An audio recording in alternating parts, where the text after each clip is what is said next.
அடையாளம் தெரிகிறதா? லேசான தாடியுடன். கவிக்கோ நான் வந்துள்ளேன், அடையாளம் தெரிகிறதா? லேசான தாடியுடன் வந்துள்ளதால் அப்துல் ரஹ்மான் என்பீர்கள். புது கவிதையின் அடையாளங்களுள் ஒன்று நான் என்பீர்கள் அப்துல் ரஹ்மான. மறுக்கவில்லை. தலைவர் கலைஞர் தலைமையில் பால் வீதியில் நடைபெற்ற கவியரங்கில் கலந்து கொண்டு இப்போதுதான் வேகமாக இங்கே வந்துள்ளேன். பால் வீதி அப்துல் ரஹ்மான் எழுதிய நூல்.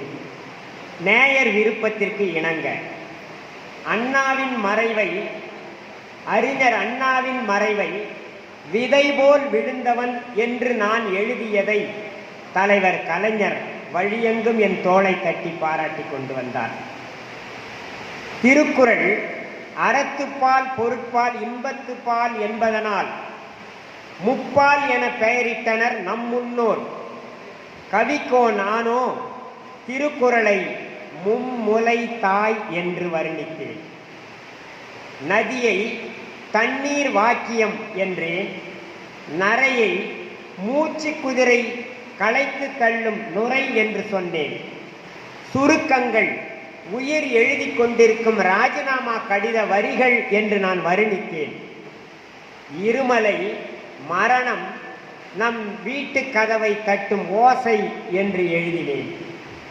நான் பிறந்தது மதுரை சந்தைப்பேட்டை. நான் சந்தைப்பேட்டையில் பிறந்தாலும் என் கவிதையோ அங்கும் புல்லாங்குழல் இசையாகவே ஊர்வலம் வந்தது. கோடம்பாக்கம் வீதி பக்கம் போகாத இசை தட்டு நான். மதுரையில் பிறந்த மல்லிகை கொடி நான். ஆனாலும் என் மரபு கவிதை மல்லிகை கொடியில் ஜப்பானிய ஹைக்கூ மலரும் பூப்பதுண்டு, உருது கசல் கவிதை மலர்வதுண்டு, கவ்வாலி பூ மனம் வீசுவதுண்டு, லிமரிக் எனும் குறும்பா அசைவதுண்டு. கவியரங்க திசையின் கதிரவன் நான் என்பீர்கள் அப்துல் ரஹ்மான் ஆகிய என்னை. கவியரங்க திசையின் கதிரவன் நான் என்பீர்கள். அப்படி இல்லை. பால் வீதியில் ஒரு சிறு தாரகையாக என்னை நினைவு கூர்ந்தால் போதும். பால் வீதியில் ஒரு விண்மீனாக என்னை நினைவு கூர்ந்தால் போதும். மதுரை தியாகராஜர் கல்லூரி தெப்பக்குளத்தை தேடி பாருங்கள். மதுரை தியாகராஜர் அவர் படித்த கல்லூரி. மதுரை தியாகராஜர் கல்லூரி தெப்பக்குளத்தில் தேடி பாருங்கள். என் மாணவ பருவத்தின் ஒளி மிகுந்த உருவ படம் நார்சிஸ் பிம்பமாக அந்த அலைகளில் தெரியலாம். வாணியம்பாடி இஸ்லாமிய கல்லூரியில் பேராசிரியர் பணிபுரிந்தவன் நான். அங்கு கவி ராத்திரியில் மாணவர்களை பங்கு பெற வைத்தேன். யாப்பையும் ஹைக்கூவையும் வகுப்புகளாக நான் சொல்லிக் கொடுத்தேன். தோல் பதனிடும் தொழிற்சாலை நிரம்பிய ஊரில், தோல் பதனிடும் தொழிற்சாலை நிரம்பிய ஊரில், காலணிக்கு தோல் தரும் ஊரில் இருந்தபடி தமிழ்தாய்க்கு கவிதை அணி தயாரித்து தந்தவன் நான் அப்துல் ரஹ்மான். ஜூனியர் விகடன் ஏடு 10 கட்டுரைகள் தான் அன்று கேட்டது. ஜூனியர் விகடன் ஏடு 10 கட்டுரைகள் தான் அன்று கேட்டது. வந்த வரவேற்பை பார்த்து 100 கட்டுரைகள் எழுத வைத்தது.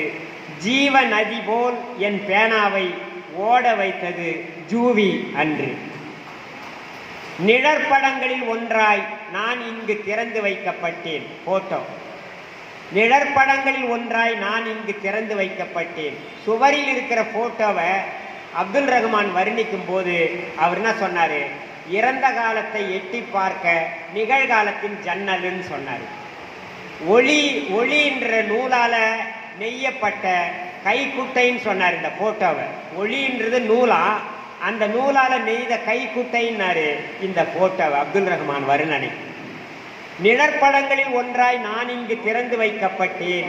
கிரண இழை பின்னிய கைக்குட்டை, கிரண நூல் இழை பின்னிய கைக்குட்டை, இறந்த காலத்தை எட்டி பார்க்க நிகழ்காலம் திறந்து வைத்த சாளரம் என்று நான் புகைப்படம் பற்றி கவிப்படம் எழுதி வைத்ததுண்டு. இறந்ததால் பிறந்தவன், முட்டை வாசிகள், கரைகளே நதியாவதில்லை, முத்தமிழின் முகவரி என்பதெல்லாம், விதைபோல் விழுந்தவன் என்பதெல்லாம் நான் எழுதிய நூல்களின் பெயர்கள். ஆனால் எனக்கு அப்துல் ரஹ்மான் ஆகிய எனக்கு ஆலாபனை நூலுக்குத்தான் சாகித்ய அகாடமி விருது பெற்றது. சாகித்ய அகாடமி விருது தன்னை பெற்றதால் ஆலாபனை இந்தியாவெங்கும் சிறகடித்தது. இந்த தமிழின் பெயரும் இந்த மொழியும் கவிக்கோ பெயரும் மேடையில் திறந்து வைக்கப்பட்ட சான்றோர்களின் பெயரும் சிறகுகளாக தமிழ் வானத்தில் உலவும். உலகதுறை பெயரும் அது உலகம் உள்ளளவும் உலவும். நன்றி. நன்றி.